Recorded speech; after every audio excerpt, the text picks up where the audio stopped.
What's up, guys? It's Christian back here with another video, and this is my 2019-20 NBA predictions slash playoff predictions standings.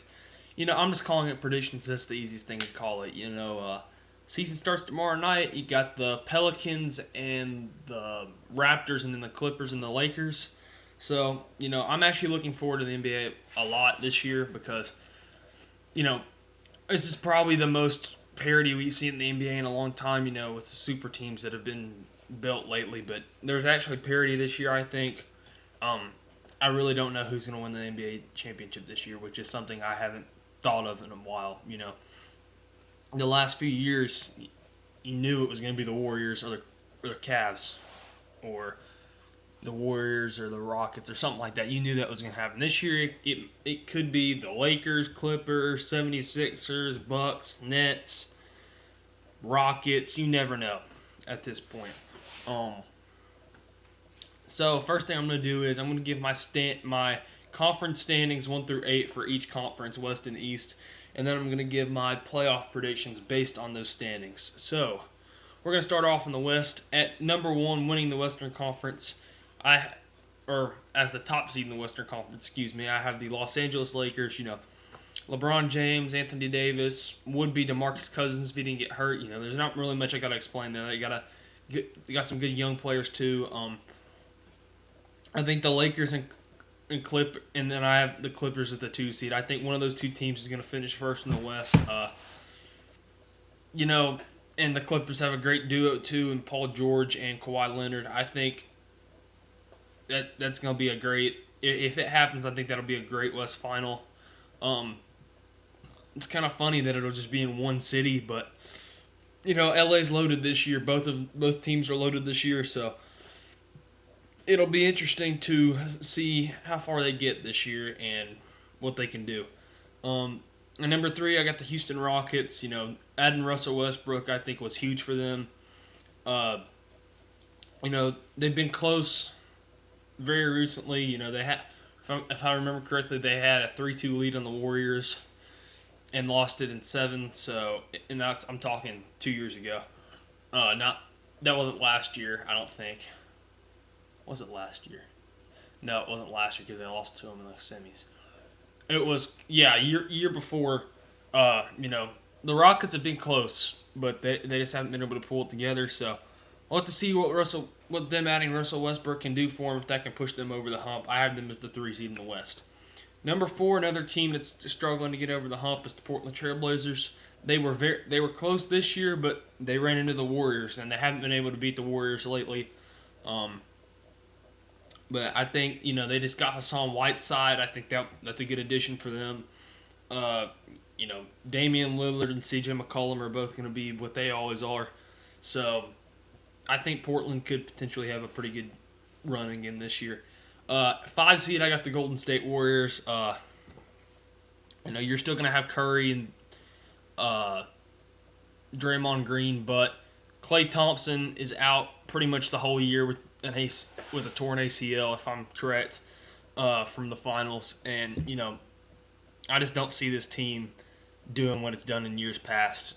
But that's not taking anything away from them. I just don't think they're going to be as good as they have been the past few years. I got them as the 5 seed. I've seen people have them even as low as the 8 seed. I got them as the 5 seed, though. 6 seed, I got the Denver Nuggets. I got them taking a little bit of a fall from last year. This is no disrespect to Denver. I think they are a very good team. And, again, like a lot of teams in this, I think they have the potential to be even higher than this.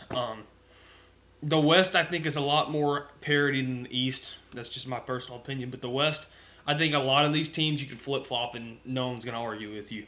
But I think the Denver Nuggets, Nikola Jokic, coming off a great season, and that young core with, Jamal Murray. Of course, I'm forgetting everyone's name right now. Oh, well. But, yeah, I think the Nuggets were close last year, losing the Blazers in 7. But, we'll just have to see how they do this year. It's going to be interesting for sure. Number 7, I have the Utah Jazz. Donovan Mitchell, obviously, is their best player. I think adding Mike Conley was big for them.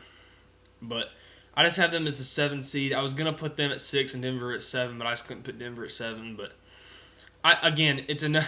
Like I said, I think any of these teams you can flip flop and no one's gonna argue with you. But I just put the Jazz at 7. And my number 8 seed I actually had a tough time choosing. But that 1 through 7, you could flip flop and anyone's gonna agree with you. But my number 8 seed is the New Orleans Pelicans.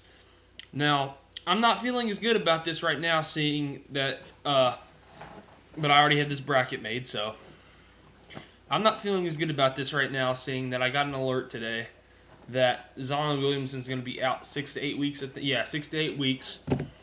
But you know what? They still got other good players. Jrue Holiday, I think that's how you pronounce it. Pretty sure Rondo still plays for them.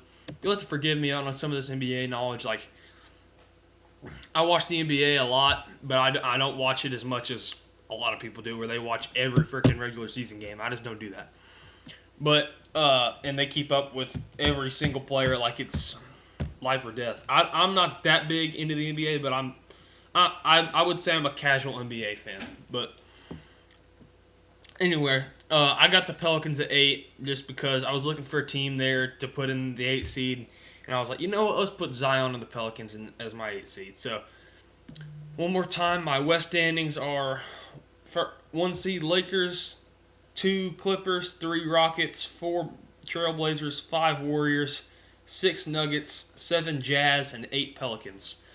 Moving into the Eastern Conference, as my number 1 seed, I have the Philadelphia 76ers. I think the process, quote unquote, is very close to being complete. They've been very close the last few years putting this thing together, and Joel Embiid is obviously going to be their rock. He always is. If Ben Simmons is developing his jump shot like I think he is, that's obviously a plus. Adding Al Horford was big for them. Josh Richardson, Tobias Harris, that whole they've got depth this year, which I think is big, and that's why I have them as my number 1 seed. My number 2 seed in the East is the Milwaukee Bucks. Giannis coming off his MVP season. There's not really much else I got to say about the Bucks. Siakam, or no, he plays for the Raptors. My bad. Maybe he does play for the Bucks. Okay, see what I mean? Look, like role players like that, I always forget who they play for. Siakam, is he play for the Bucks or the Raptors? I don't know. I'm gonna look it up. I'm sorry. Please forgive me. But I think words. Giannis coming off his MVP season is due for another big year. And Google's not working. That's fun. Oh well. I think he's due for another big year, and the Bucks are due for another big year. That new arena is nice. I know they got it last year, but still, it's still a really nice arena. Not that that's gonna have anything to do with wins or losses. I just thought about that, and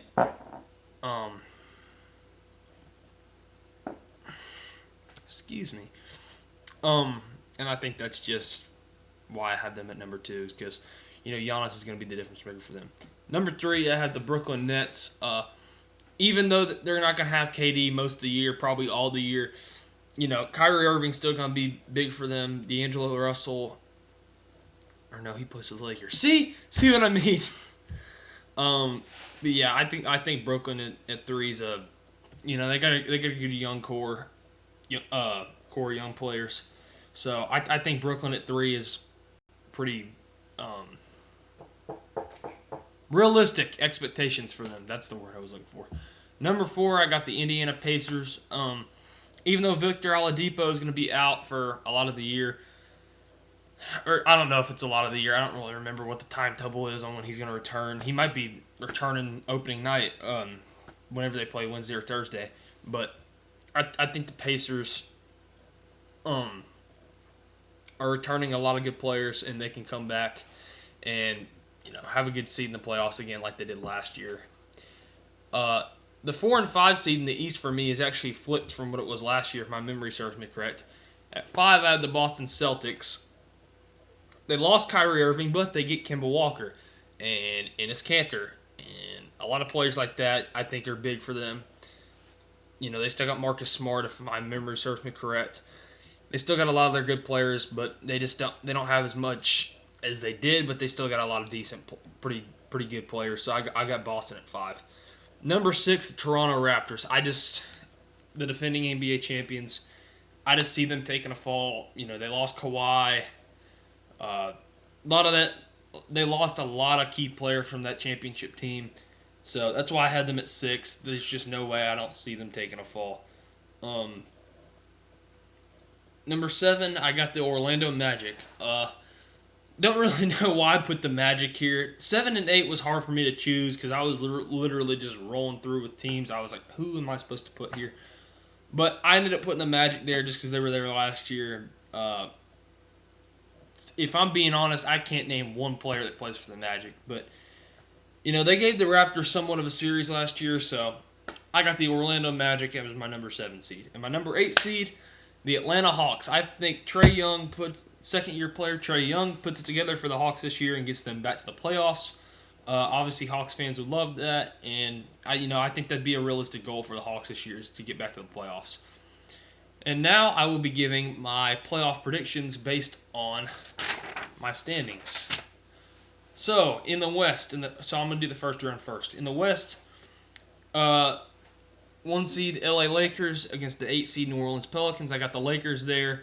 Probably in about 5 games. I wouldn't see the Pelicans competing much there, but the Pelicans, the Hawks. If you get to the playoffs, that's a successful season if you ask me. My 4-5 matchup in the West is the Portland Trailblazers and the Golden State Warriors. I have the Warriors winning this series, and the reason why is I am not picking the Trailblazers to beat the Warriors until they actually beat the Warriors. It's like Florida is for Tennessee, the Warriors are for the Trailblazers. They cannot beat the Warriors. So until they actually beat the Warriors, I'm not picking the Trailblazers to beat the Warriors. So that's why I have the Warriors moving on to the second round. My 3-6 matchup is the Houston Rockets and the Denver Nuggets. I've got Houston moving on there. Probably I think that would be a really good series. But I think Russell Westbrook and James Harden will be too much for Denver, I think, and they move on to the second round. My 2-7 matchup is the LA Clippers and the Utah Jazz. Again, I think that'd be a great series, but I think Kawhi Leonard and Paul George would be too much for Utah. Kind of the same thing with Houston and Denver. I think that duo is just too much for Utah, and they move on to the second round. In the East, my 1-8 matchup is the 76ers and the Hawks. I get the 76ers moving on there. It's kind of the same thing as the Pelicans. Just getting to the playoffs is a good goal for the Hawks. 4-5 matchup, Pacers and Celtics. I had the Pacers getting revenge on the Celtics this year and winning that series and moving on to the second round. I think, Celtics sweeping them last year is obviously going to be out of motivation for them. So I got the Pacers moving on to the second round over the Celtics. My 3-6 matchup is the Brooklyn Nets and the Toronto Raptors. This is my one big upset. I have the Raptors beating the Nets in the first round and moving on to the second round. That'd obviously be an upset if my seedings work out this way. I think they still got a lot of good players, even though Kawhi left, to at least make a little bit of a run in the play. I don't see them making a deep run, maybe necessarily the Eastern Conference Finals, but I still think they'll make a pretty decent run in the playoffs. My 2-7 matchup is the Milwaukee Bucks and the Orlando Magic. I got Milwaukee there. Giannis has a great series and takes Milwaukee to the second round. Don't know why I did this. Anyway, conference semifinals. My first conference semi in the West, hold on, there we go, is the LA Lakers and the Golden State Warriors. I think this would be a great series that everyone would pay to watch. But I think if you ask anyone right now, they're going to say the Lakers will win that series. Like I said, the Warriors lost a lot, and I don't even know if they'll have Klay Thompson for that. They might, but even if they do, I still think the Lakers would be too much, and they would move on to the Western Conference Finals. Another series that would be great to watch in my other West semis is the Houston Rockets and the LA Clippers. Matchup of two dynamic duos between Russell Westbrook and James Harden against Paul George and Kawhi Leonard. I think that would be a great series to watch. I'm taking LA here, and here's why. I think their defense with Patrick Beverley propels them to the Western Conference Finals, and that sets up a all-LA Western Conference Finals matchup between the Lakers and Clippers. Eastern semifinals, I've got the 76ers and the Pacers in my first semifinals matchup, and I'm going with the 76ers there. I just think they have more depth than the Pacers, and that's what moves them on to the Eastern Conference Finals, in my opinion. I just think they have more depth, and I still think the Pacers can make a pretty good run, but I got the 76ers ending it there. And my second semifinals matchup is a rematch of the Eastern Conference Finals from last year between the Toronto Raptors and the Milwaukee Bucks. I don't think it is the same this year, though. I think the Milwaukee Bucks win that series pretty handily. They got a lot more depth than Toronto does this year, so I've got Milwaukee moving on to the Eastern Conference Finals to play the 76ers. Western Conference Finals. Los Angeles Lakers, Los Angeles Clippers. Two of the big powerhouses in LA colliding in the Western Conference Finals. That would be an awesome series to watch. But I think that LeBron James' experience propels the Lakers to... I feel like I'm saying propel too much. I probably am. I think that takes the Lakers to the NBA Finals. I think his experience helps there. Paul George, Kawhi Leonard obviously has experience. Paul George doesn't really have that much playoff experience from the Pacers and Thunder. I know he has some, but not as much as LeBron has, obviously. So I think the Lakers win that series because of the experience factor with LeBron, and they move on to the NBA Finals. My second conference final in the East is, let me rephrase that. My Eastern Conference Final is the Philadelphia 76ers and the Milwaukee Bucks. I have the Philadelphia 76ers winning that series and moving on to the NBA Finals against the Lakers because of depth. I think the 76ers' depth is better than anyone in the NBA, and that's why I have them beating the Bucks in this series. And my NBA Finals is the Lakers and the 76ers. And one other thing I'll say about Milwaukee, I think they're literally right there. I think maybe not this finals, but the next finals, they're a favorite. So, my NBA Finals. Los Angeles Lakers, Philadelphia 76ers. I think it's a long, hard series, probably goes 7 games. But like I've been saying in this video, I think the 76ers' depth brings home an NBA championship back to Philadelphia, and they win the finals in 7 games over the Lakers. So, here's my bracket one last time of my predictions. As you can see, I have, as my preseason prediction, the Philadelphia 76ers over the Los Angeles Lakers in the NBA Finals. Hope you guys enjoyed my video and enjoyed the season. See you guys later.